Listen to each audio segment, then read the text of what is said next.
अस्सलाम वालेकुम दोस्तों, कैसे हैं आप सब। मैं ज़ुबीना फ़याज़ एक बार फिर आपके साथ मैं शुरू कर रही हूँ अनाप पार्ट 2। हसन सामने खड़ा उसे बहुत सख्त संजीदा नज़रों से देख रहा था। अपने हाथ की पुश्त से आंसू साफ करते हुए नज़रें झुका के तेज़ी से उठकर रूम में चली गई। हसन उसे जाते हुए देख रहा था। शाम के वक्त वो खुद को शॉल में लपेटे आकर लॉन में बैठ गई थी। शाम के वक्त उसे लॉन में बैठना अच्छा लगने लगा था। उसके चेहरे पे उदासी छाई हुई थी। वो लॉन में लगे पौधों को बिना पलके झपकाए काफी देर से देख रही थी और देखते ही देखते वो फिर से ख्यालों में खो गई थी। कुछ देर बाद कॉटन के ऑफ वाइट शलवार कमीज में मलबूस हसन हाथ में मोबाइल लिए उसकी तरफ आ रहा था। अनाब ख्यालों में ऐसी खोई हुई थी कि उसे हसन के अपने पास आने का पता ही न चला। हसन एक कुर्सी को खींचकर उससे कुछ फासले पर रख के जैसे ही बैठा तो अनाब एकदम चौंक सी गई। हसन के चेहरे पे सख्त संजीदा तासुरात थे। मोबाइल हाथ में लिए वो कोई नंबर डायल कर रहा था। अनाब ने नजरें दूसरी तरफ कर ली। हसन ने नंबर डायल करके मोबाइल अनाब की तरफ किया। उसने हैरान होकर पहले मोबाइल और फिर हसन को देखा। ये लो, बात करो अंकल आंटी से। हसन का अंदाज सख्त और चुभा हुआ था। एक पल को वो खाली नजरों से हसन को देखने लगी, फिर खामोशी से मोबाइल उससे लेकर कान से लगाया। अस्सलाम वालेकुम बाबा। फोन कान से लगाते ही उसने सलाम किया था। वालेकुम अस्सलाम बाबा की जान, कैसी हो। बाबा की इतनी प्यार भरी आवाज़ सुनकर उसकी आंखों से बेइख्तियार आंसू निकल पड़े। वो तो जैसे बाबा की मोहब्बत भरी आवाज़ सुनने को तरस गई थी। आंसू जैसे उसकी हलक में अटक गए थे। मैं ठीक हूँ, आप कैसे हैं, मम्मा कैसी है। उसने अपने आंसू पीते हुए बहुत मुश्किल से बात की थी। हम बिल्कुल ठीक हैं, ये लो अपनी मम्मा से बात करो। बाबा ने फ़ोन मम्मा को दे दिया था। हेलो अनाब बेटा, कैसी हो, खुश हो ना। मम्मा की आवाज़ सुनकर उसने खुद को रिलैक्स करने की कोशिश की। हसन बहुत सख्त नज़रों से उसे देखते हुए सिगरेट पीने लगा। वो और फिर नज़रें दूसरी तरफ कर ली। वो देख तो दूसरी तरफ रहा था पर इसका ध्यान पूरा अनाब की तरफ था। जी मम्मा, मैं ठीक हूँ। हसन ने एक नज़र उसे देखा। वो नज़रें झुका के बात कर रही थी। वो मम्मा को क्या बताती कि उनकी बेटी किस हाल में है। वो अपने माँ बाप से बहुत प्यार करती थी और उन्हें अपनी तकलीफ बताकर परेशान नहीं करना चाहती थी। मैंने कहा था ना कि हसन बहुत अच्छा लड़का है, उसके साथ रहकर तुम हमें भी भूल जाओगी। और देखो, वैसा ही हुआ ना। हसन का बहुत ख्याल रखा करो बेटा, उसे कभी भी शिकायत का मौका मत देना। मम्मा की बातें सुनकर उसकी आंखों से आंसू निकल पड़े। उसने एक नज़र हसन पे डाली जो बहुत ज़्यादा संजीदा नज़र आ रहा था। जी मम्मा, उसने मम्मा का दिल रखने को कहा था। अल्लाह तुम दोनों को हमेशा खुश रखे और तुम दोनों की जोड़ी सदा सलामत रखे, आमीन। मम्मा की बात सुनकर वो अपने रोने को जब्त ना कर पाई और भर्राई हुई आवाज़ में उनसे कहने लगी, अच्छा मम्मा, मैं आपसे बाद में बात करूँगी। उसने एकदम कॉल काट दी और मोबाइल टेबल पर रख के अपने दोनों हाथ मुंह पे रखकर रोने को जब्त करने की कोशिश करते हुए तेज़ी से दौड़ती हुई अंदर चली गई। एक पल को हसन उसकी आंखों के आंसू और चेहरे पे छाई उदासी देखकर जैसे नर्म पड़ गया था। वो उसे इस तरह अंदर उठकर जाते देखकर किसी सोच में पड़ गया था। अनाब बेटा, तुम्हारी तबीयत ठीक नहीं है। क्यों इतनी मुरझाई हुई कमज़ोर सी लग रही हो। हसन तुम्हारा ख्याल नहीं रखता। हसन के माँ बाप के अचानक इस तरह बिना बताए आमद पर अनाब बहुत ज़्यादा घबरा सी गई थी। इसके बिखरे हुए बाल और मुरझाया हुआ कमज़ोर चेहरा देखकर फरहा बहुत ज़्यादा फिक्रमंद हो गई थी। उनके इस तरह पूछने पे अनाब को कुछ समझ नहीं आ रहा था कि वो उन्हें क्या जवाब दे। नहीं आंटी, ऐसी कोई बात नहीं, मैं बिल्कुल ठीक हूँ। इसकी बात पे फहमिदा को यकीन नहीं आ रहा था। वो कुछ खुफगी से अपने शौहर आगा रफ़ीक की मुखातिब हुई।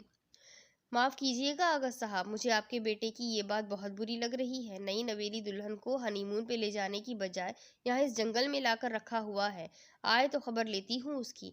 खुशकिस्मती से हसन इस वक्त ऑफिस में था, वरना फहमीदा तो उसकी ठीक ठाक खिंचाई करने के मूड में लग रही थी। रफ़ीक आगा अपनी बीवी की बात से बहुत मुत्तफिक थे। वो तो अनाब को देखते ही समझ गए थे कि ज़रूर कुछ बात है, पर क्या वो ये नहीं समझ पा रहे थे। हसन तो उनका बहुत ही समझदार, जिम्मेदार और कैरिंग बेटा था। फिर अनाब क्यों इतनी फिर अनाब क्यों उन्हें इतनी मुरझाई हुई, उदास और खोई खोई सी लग रही थी। उन्हें फिक्र इस बात की नहीं थी कि हसन अनाब का ख्याल नहीं रख रहा, बल्कि परेशान तो वो ये बात सोचकर हो रहे थे कि आखिर ऐसा क्या हो गया था जो वो अनाब का ख्याल नहीं रख रहा था। वो खुद वजह वो जानना चाहते थे, पर फिलहाल वो कुछ भी कहना नहीं चाहते थे क्योंकि उनकी बीवी पहले ही हसन पर बहुत खफा थी और इसी इंतज़ार में बैठी थी कि कब हसन घर आए और वो उसकी खबर ले। आगा रफ़ीक बहुत ही ठंडे और तहमुल मिजाज के इंसान थे। वो मसले का हल ठंडे दिमाग से निकालते थे। बेगम साहिबा, जो आपका दिल करे आप वो करें, मैं बिल्कुल भी नहीं बोलूँगा। अपनी बीवी का गुस्सा कम करने के लिए उन्हें अपनी बीवी की हाँ में हाँ मिलानी पड़ी थी, ताकि उनका गुस्सा ठंडा हो सके। अनाप बेटा, जाओ कोई अच्छे से कपड़े पहन के आओ। ये क्या इतने डल कलर्स के कपड़े पहन बैठी हो? और ये तुमने अपने बालों का क्या हाल कर दिया है? इस वक्त जो फहमीदा का मूड था, इससे ना सिर्फ रफ़ीक साहब डर गए थे, बल्कि अनाब की हालत भी ख़राब हो रही थी।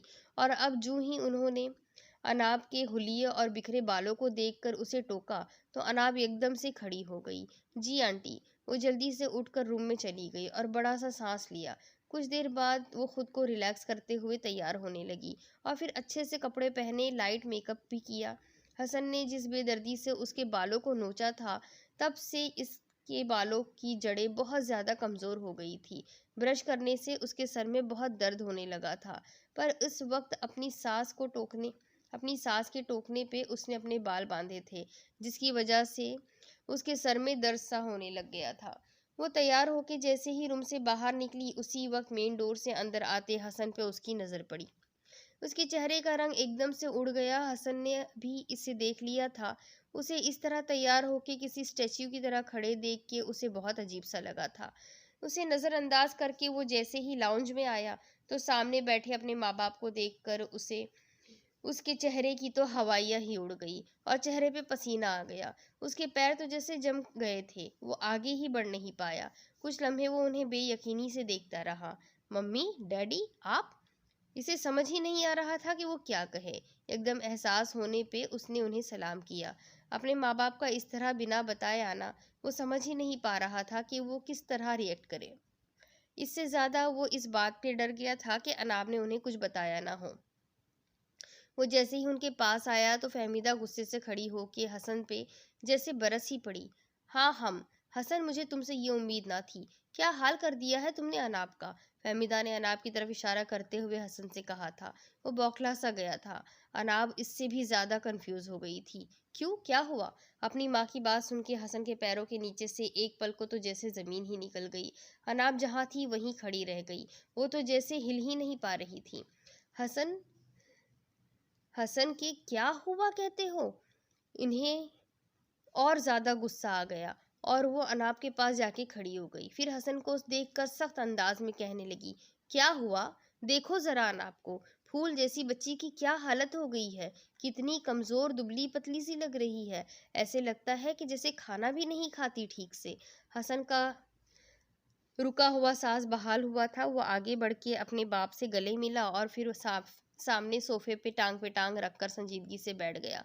फहमीदा बहुत खुफगी से हसन को देखते हुए अपने शौहर के बराबर में आके बैठ गई। अनाब अभी तक स्टैच्यू बनी वहीं खड़ी हुई थी। अनाब बेटा, वहां क्यों खड़ी हो? आओ बैठो हमारे पास। इसे इस तरह खड़े देखकर फहमीदा ने उसे टोका था। उनके कहने पर अनाब ने बेसाख्ता हसन को देखा। हसन एक हाथ सोफे पे रखे और दूसरे हाथ की कोहनी सोफे के हत्थे पे टिकाए, हाथ के पुश्त अपने मुंह पे रखे, बेहद संजीदगी से बैठा हुआ था। अनाब खामोशी से आके फहमीदा के बराबर में रखे सोफे पे जैसे ही बैठने लगी, तो फहमीदा ने एकदम से उसे टोका। हसन के पास बैठो बेटा, इधर इस तरह इतनी दूर क्यों बैठ रही हो? जी। फहमीदा की बात सुन के अनाब ने चौंक कर हसन को देखा। हसन ने अपनी नजरें झुका ली और अपने दांत गुस्से से भीजे हुए थे। अनाब डरते झिझकते हुए आके हसन के पास बैठ गई। कौन कहेगा, तुम दोनों की शादी को अभी 10 दिन भी नहीं हुए हैं, और तुम तो मेरी बात कान खोल के सुन लो हसन। कोई जरूरत नहीं तुम्हें इस नौकरी की। अल्लाह का दिया सब कुछ तो है। ये दिन अपनी दुल्हन को खुश रखने और इसके साथ गुजारने के बजाय तुम नौकरी करते फिर रहे हो। कितनी प्यारी सी बच्ची देखो तो कैसे मुरझा सी गई है। कम से कम तुमसे तो मुझे ये उम्मीद नहीं थी। फहमीदा की खुफगी हसन पे बढ़ती ही जा रही थी। वो माँ की डांट खामोशी से सुन रहा था। उन्हें क्या बताता कि इनके इकलौते बेटे की जिंदगी में उन्होंने जिस लड़की को शामिल किया, उसने किस बेदर्दी से उसके ख्वाबों, ख्वाहिशों और अरमानों का गला घोट दिया था। क्या बताता उन्हें कि इस लड़की की तो सिर्फ सूरत मुरझाई थी, पर उस लड़की की वजह से उसकी तो रूह मुरझा गई थी। दिल टूट गया था उसका। उसकी जिंदगी में इस लड़की ने जो तूफान बर्पा किया था, उसे रोकने का वाहिद हल उसकी समझ में नहीं आ रहा था। नहीं आंटी, ऐसी कोई बात नहीं है। आपको खामखा ही ऐसा लग रहा है। हसन तो मेरा बहुत ख्याल रखते हैं। मैं खुद ही थोड़ी लापरवाह सी हूँ। आप फिक्र ना करें, अब मैं आपको शिकायत का मौका नहीं दूंगी। जहर लग रही थी उसे अनाप की बातें। उसका दिल कर रहा था कि इसी वक्त उसका गला दबा के जमीन में गाड़ दे। उसने अनाब को बहुत ही सख्त गुस्सीले अंदाज में देखा। अनाब ने उससे नजरें चुरा ली। कुछ लम्हों बाद वो खड़ी हो गई। उसे यूं उठते देखकर फहमीदा ने उससे पूछा, बैठो बेटा, कहाँ जा रही हो? जी वो मैं ज़रा लंच बनवाऊं? अरे बेटा तुम बैठो, हमारे पास मुलाजिम है ना, वो बना लेंगे। जी आंटी बनाएंगे तो वही, मैं बस ज़रा देख के आती हूँ। लंच बनवाने का तो सिर्फ एक बहाना था, असल में तो वो हसन के बराबर बैठे बहुत घबरा रही थी। उसके देखने का अंदाज अनाब को डरा रहा था। खुद को रिलैक्स करने के लिए वो किचन में चली गई। उसके जाने के बाद फहमीदा फिर अपने बेटे से मुखातिब हुई। हसन, तुम अनाप पे कोई सख्ती तो नहीं कर रहे? अपनी माँ की बात सुनकर वो थोड़ा घबरा सा गया था। वो कुछ बोल ही नहीं पाया। क्या बताता उन्हें कि सख्ती तो मामूली चीज है, वो तो उसे जान से मार देना चाहता था। बहुत बुरा लग रहा था मुझे, नई नवेली दुल्हन को इस तरह अकेले रखे हुए हो। इसके भी कुछ ख्वाब अरमान होंगे। माँ की बात सुनकर वो इस्तेज़ाई अंदाज में हंसा। ख्वाब अरमान? क्या बताता वो अपनी माँ को कि जिस चालाक मक्कार लड़की के लिए वो हमदर्दी कर रही थी, उसने तो शादी की पहली रात ही तलाक का मुतालबा किया था, इसके साथ अच्छी खूबसूरती जिंदगी गुजारने का नहीं। आगा रफ़ीक और फहमीदा डाइनिंग रूम में लंच करने के लिए आके बैठे थे। अनाब डाइनिंग टेबल पे खाना लगा रही थी। हसन जैसे ही डाइनिंग रूम में आया तो उसकी नज़रें अनाब से टकराई। उसने बहुत गुस्से और बरहमी से अनाब को देखा, ऐसे जैसे वो उसे अभी खा जाएगा। अनाब डर के एकदम से किचन में भाग गई।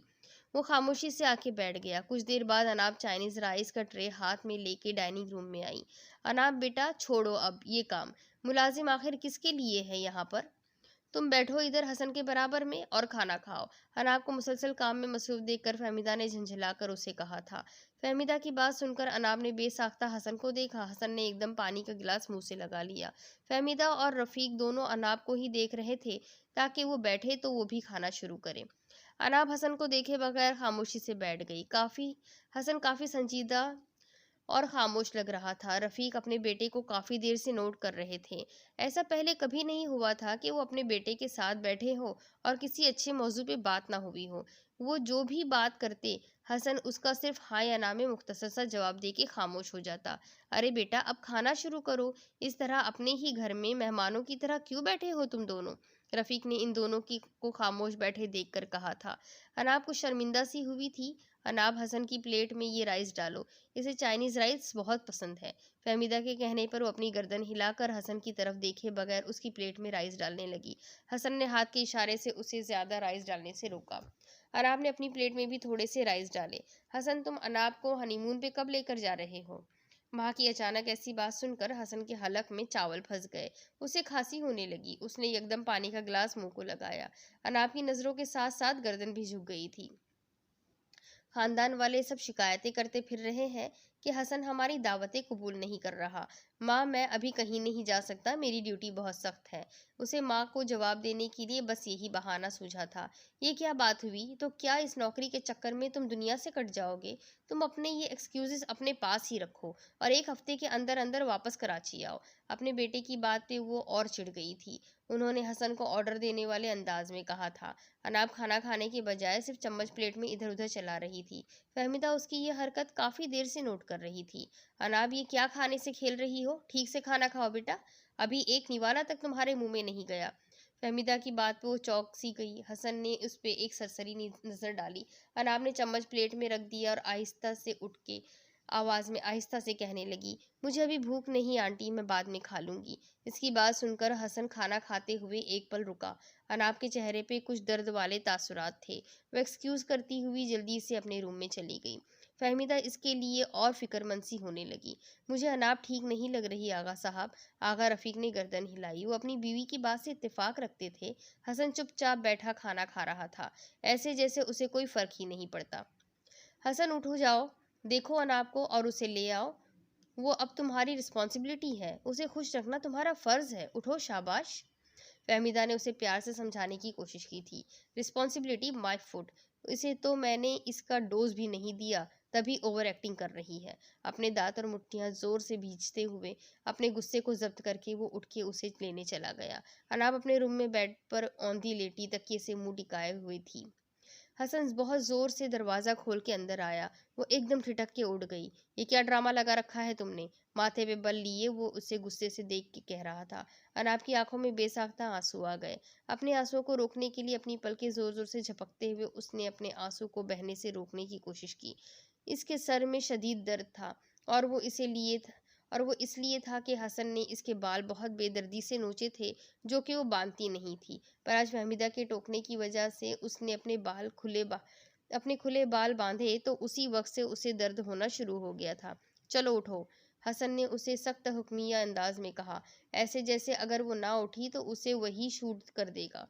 हसन के अल्फाज इसके सर में हथौड़े की तरह लग रहे थे। उसे इतना शदीद दर्द था कि उससे उठा ही नहीं जा रहा था। उसने अपनी गर्दन झुकाए रखी थी ताकि हसन इसके चेहरे के दर्द भरे तासुरात ना देख ले।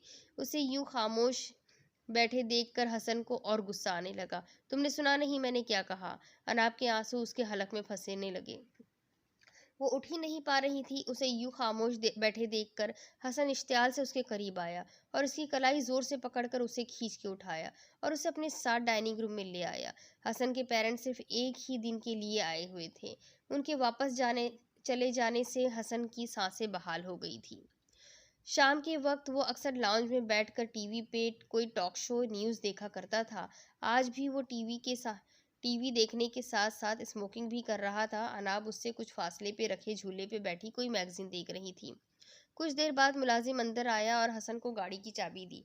हसन ने अपने वॉलेट में से कुछ पैसे निकालकर मुलाजिम को देते हुए कहा, काका आज आपने खाना तो बहुत लजीज बनाया था, दिल कर रहा है आपके हाथ चूम लूं। वो अच्छा खाना खाने का शौकीन था और जब भी खाना लजीज बना होता तो वो तारीफ ज़रूर करता था, फिर वो चाहे खाना उसकी माँ ने बनाया होता या मुलाजमों में से किसी ने। तारीफ के मामले में वो कभी कंजूसी नहीं करता था और आज दोपहर में वाकई खाना बहुत लजीज बना था, इसलिए वो तारीफ किए बिना ना रह सका था। मुलाजिम ने हसन के मुंह से अपने लिए तारीफ सुनकर अपनी मुस्कुराहट को दबाने की कोशिश की।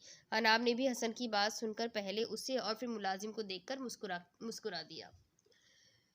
सर जी खाना तो आज वाकई बहुत अच्छा बना हुआ था, पर आप हाथ मेरे नहीं अनाब बाजी के चूमे, क्योंकि खाना बाजी ने बनाया था, मैंने नहीं। मुलाजिम की बात सुनकर वो एकदम से झेप सा गया। उसने बेसाख्ता अनाब को देखा। अनाब ने अपनी मुस्कुराहट दबाने की कोशिश करते हुए अपना ध्यान मैगजीन की तरफ कर लिया था।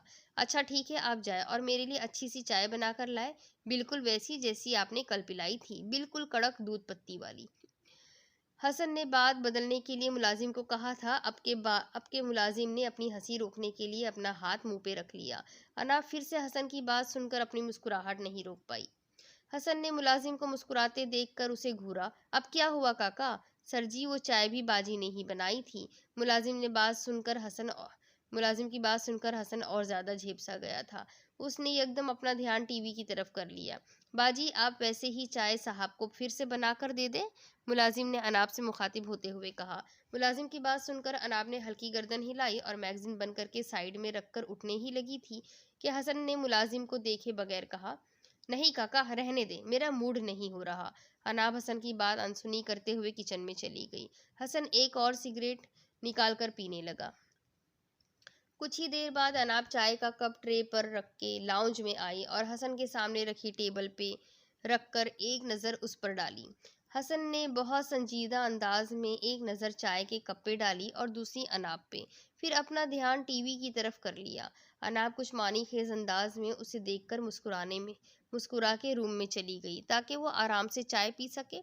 कुछ लम्हों बाद हसन ने सिगरेट एस्ट्रे में मस ली और आहिस्ता करके गर्दन मोड़कर अनाब की रूम की तरफ चोरों की तरह देखा और फिर चाय का कप उठाकर चाय पीने लगा। चाय का पहला घूंट लेते ही उसके चेहरे पर हल्की सी मुस्कुराहट उभर आई।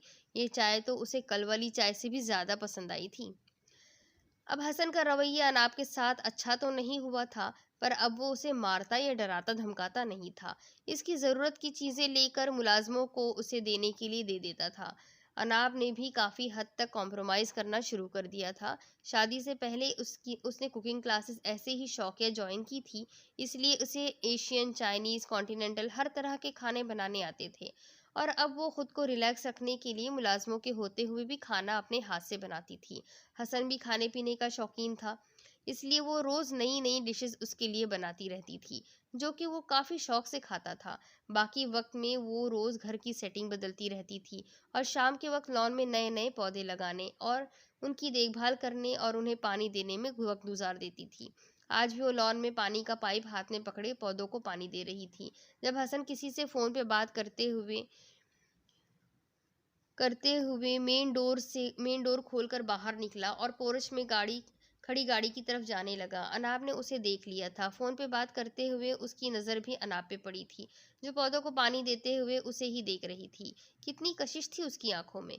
हसन ने एकदम अपनी नज़रें उससे हटा ली और सामने खड़े मुलाजिम को देखकर कहने लगा, काका। गाड़ी का दरवाज़ा खोलते हुए उसने जैसे ही मुलाजिम को पुकारा तो वो दौड़ता हुआ उसके करीब आ गया। जी सर जी। मुलाजिम उसके सामने हाथ बांधकर खड़ा हो गया था। अनाब का पूरा ध्यान हसन की तरफ था। काका, मैं एक काम के सिलसिले में दूसरे शहर जा रहा हूँ, शायद रात को ना आ सकूं। आप सकीना बी से कहिएगा कि आज रात यहाँ रुक जाए। उसने बहुत संजीदगी से मुलाजिम को हिदायत दी थी। मुलाजिम अभी कुछ कहने ही वाला था कि अनाब ने उसकी बात काटते हुए कहा, इसकी कोई ज़रूरत नहीं है काका। अब मैं बहुत बहादुर बन गई हूँ, अब मुझे डर भी नहीं लगता। वो बज़ाहिर तो मुलाजिम से मुखातिब थी, पर कह हसन को रही थी। हसन ने बेसाख्ता उसे देखा। अनाब के चेहरे पे एक शरारत भरी मुस्कुराहट थी। जब मैं एक बहुत ही खतरनाक दहाड़ने वाले काटने वाले शेर के साथ रह सकती हूँ, तो ये जिन भूत मेरा क्या बिगाड़ लेंगे। जिन भूत तो बेचारे ऐसे ही ख्वार है बस। उसकी शरारत भरे लहजे में की गई बात वो पहले समझ नहीं पाया। वो उसे घूरने लगा। वो तो उसे ही दहाड़ने काटने वाला शेर कह रही थी। ये बात समझ में आने पर वो एकदम से झेप गया। उसने अपनी मुस्कुराहट दबाई और सनग्लासेस पहन लिए। सकीना बीबी की तबीयत ठीक नहीं थी काका, आप उन्हें मत कहिएगा, मैं अकेली रह लूंगी, मुझे कोई प्रॉब्लम नहीं।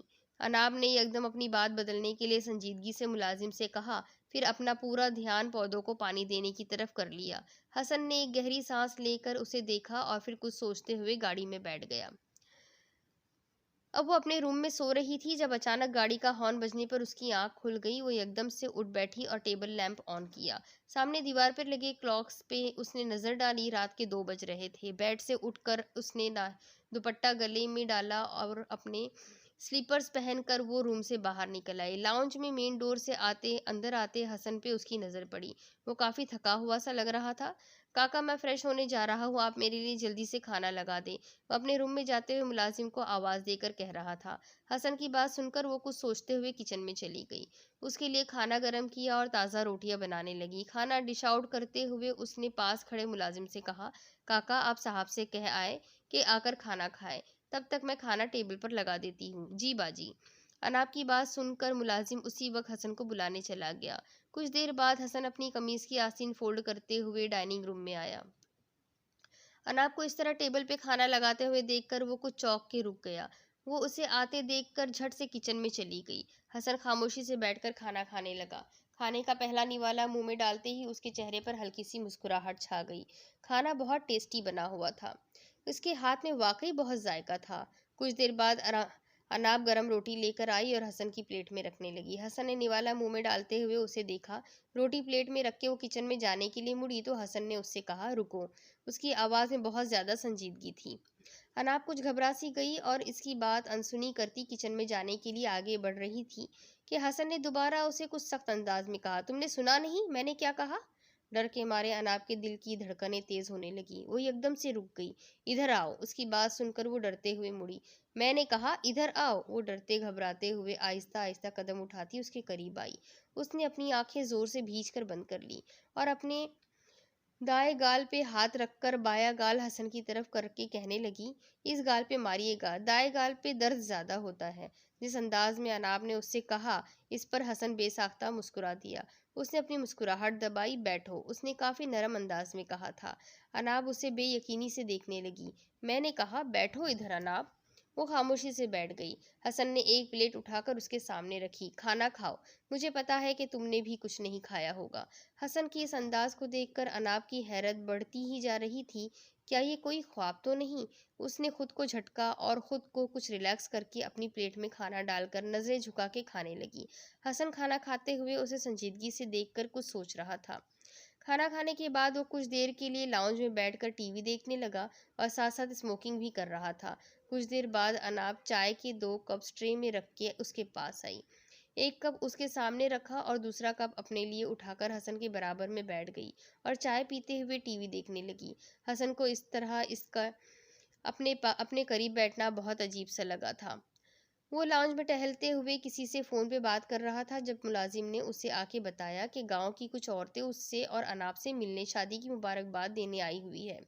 हसन ने मुलाजिम से इन औरतों को लॉन में बैठने बिठाने का कहा। फोन पे बात करके वो बाहर लॉन में आया। वो गांव के लोगों का काफी ख्याल रखता था। लॉन में आकर वो सबसे काफी अच्छे तरीके से मिला और कुर्सी पे बैठ गया।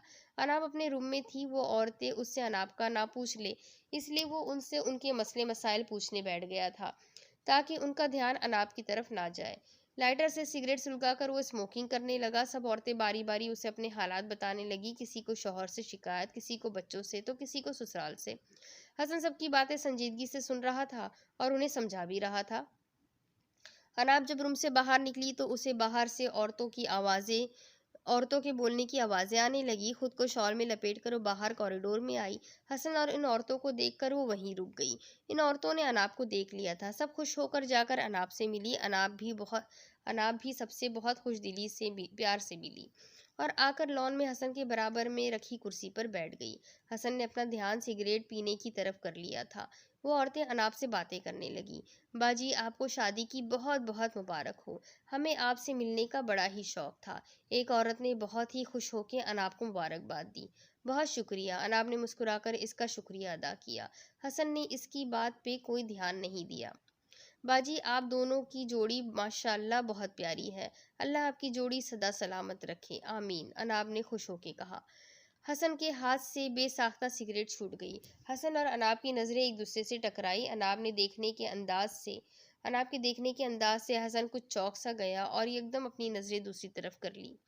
अनाब बाजी, हमें अगर पता होता कि आप यहाँ हैं तो हम रोज़ आपसे मिलने आते। अच्छा, अब पता चल गया है ना, तो अब रोज़ आया करना। मैं भी अकेले बैठी बोर होती रहती हूँ। तुम आओगी तो मुझे भी अच्छा लगेगा। हाँ हाँ बाजी, अब तो आप फिक्र ही ना करें। अनाब मुस्कुरा दी थी। कुछ देर वहां बैठने के बाद हसन खामोशी से उठकर अंदर जाने लगा। उसे जाते देखकर अनाब ने उसे रोका। हसन, 1 मिनट रुकिए। वो कुछ झेप कर रुक गया और फिर मुड़कर अनाब को सवालिया नजरों से देखने लगा। अनाब उठकर उसके करीब आई और आहिस्ता आवाज में उसे कहने लगी, आपके पास कुछ पैसे हो तो मुझे दे दीजिए। हसन एक पल को उसे हैरत से देखने लगा, फिर अपना वॉलेट निकाल कर उसे दिया और खुद उसी वक्त अंदर चला गया। अनाब ने वॉलेट में से कुछ पैसे निकाल कर उन औरतों को दे दिए। इस दिन आगा रफीक अब अगले दिन उस दिन आगा रफीक अचानक उनसे मिलने आ गए थे। हसन ऑफिस गया हुआ था। वो काफ़ी देर तक अनाब से बातें करते रहे। अनाब ने उनके लिए काफ़ी अच्छा लंच बनाया था। आज उन्हें अनाब पहले से काफ़ी बेहतर और फ्रेश लगी थी। वो उसे देखकर कुछ मुतमईन से हुए थे। इस दिन वो अपनी बीवी की वजह से हसन से बात नहीं कर पाए थे, इसलिए आज वो बिना बताए अचानक उससे मिलने और बात करने आ गए थे। हसन जब घर आया तो अपने बाप को देखकर बहुत ज़्यादा खुश हुआ। वो थे तो दोनों बाप बेटे, पर उनका रिश्ता आपस में दोस्तों से भी बढ़कर था। शाम में दोनों बाप बेटे लॉन में आकर बैठे। अनाब उनके लिए चाय बनाकर वहीं ले आई और खुद अंदर चली गई। ये लॉन तो तुमने बहुत ज़बरदस्त बनाया है, काफ़ी खूबसूरत पौधे लगाए हैं तुमने। लॉन के चारों तरफ नज़रें घुमाते हुए उन्होंने हसन की तारीफ की थी। हसन हल्का सा मुस्कुराकर उन पौधों को देखकर कहने लगा, अनाब ने लगाए हैं। मेरे पास इतना टाइम कहाँ डैड कि मैं इन पौधों की देखभाल कर सकूं। वो उन्हें अगर खुश नहीं लग रहा था तो पहले की तरह उदास भी नहीं लग रहा था। कुछ देर इधर उधर की बातें करने और चाय पीने के बाद वो हसन से बहुत संजीदगी से मुखातिब हुए। क्या बात है हसन? क्या बात डैड? वो अपने बाप की बात पे चौंका था। वही जो तुम मुझे बता नहीं रहे। वो कुछ घबरा सा गया था। कुछ भी तो नहीं, उसने झूठ बोलने की कोशिश की। रफीक साहब ने एक गहरा सांस लिया। मैं तुम्हारा बाप हूँ हसन, तुम नहीं। तुम खुश हो, उदास हो, या मैं तुम्हारी शक्ल देखकर भी बता सकता हूँ। अब बताओ मुझे क्या बात है, क्या परेशानी है? इनके मुंह से ये बात सुनकर उसके चेहरे पे हल्की सी मुस्कुराहट उभरी। वो वाकई अपनी परेशानी पूरी दुनिया से छुपा सकता था, पर अपने बाप से नहीं। डैड, आपने मेरी तरबियत ऐसी की है कि लाइफ ने मुझे कभी भी किसी मामले में सही फैसला करने में कोई उलझन या परेशानी नहीं हुई, क्योंकि वो फैसला करने में मेरा दिल और दिमाग एक बात पे, एक फैसले पे मुत्तफिक होते थे। वो बहुत धीमे लहजे में बात करते हुए एक पल को रुका, फिर कहने लगा, डैड, मुझे इस वक्त एक फैसला करना है, पर मुझे समझ नहीं आ रहा कि मैं क्या करूं, क्योंकि वो फैसला करने में मेरा दिल और दिमाग एक बात पर मुत्तफिक नहीं हो रहे हैं। दिमाग कहता है फैसला अपने हक में करूं और अपनी खुशी का सोचूं, पर दिल कहता है कि दूसरे की खुशी का सोचूं। मैं ऐसा उलझ के रह गया हूं कि मुझे कुछ समझ ही नहीं आ रहा। वो अपने बेटे की बात बहुत तहम्मुल से सुन रहे थे। उन्हें पता था कि उनका बेटा इनसे ज़्यादा समझ-बूझ रखता है। हसन, पता है, मेरी ज़िंदगी में बहुत मर्तबा ऐसा वक़्त आया, जब मैं भी ऐसी सिचुएशन में फँसा था। पता है, तब मैंने किसकी बात सुनी? हसन ने उनकी तरफ देखा और वो मुस्कुराए। मैंने अपने दिल की बात सुनी और वो फैसला किया जो दूसरे के हक में था। वक्ती तौर पे तो मैं अपसेट हो जाता था, पर वक्त गुजरने के बाद वही फैसला मेरे लिए खुशियों का बाज बन जाता था। उस वक्त तुम इस वक्त तुम जिस उलझन का शिकार हो, इसमें मैं तुम्हें यही तजवीज़ दूंगा कि तुम फैसला अपने दिल की सुनकर करो। चीज़ें खुद ब खुद तुम्हारे हक में हो जाएगी। वो इनकी बात बहुत गौर से सुन रहा था। उनसे बात करके वो कितना रिलैक्स हो गया था। उन्होंने तो एक पल में उसकी सारी उलझनों का हल निकाल दिया था। थैंक यू डैड, अब शायद मुझे फैसला करना आसान हो जाए। उसने बहुत ही प्यार से अपने बाप के हाथ को अपने हाथों में थामा था। उन्होंने हसन को बहुत प्यार और शफकत भरी नज़रों से देखा और उसकी पीठ थपथपाई थी।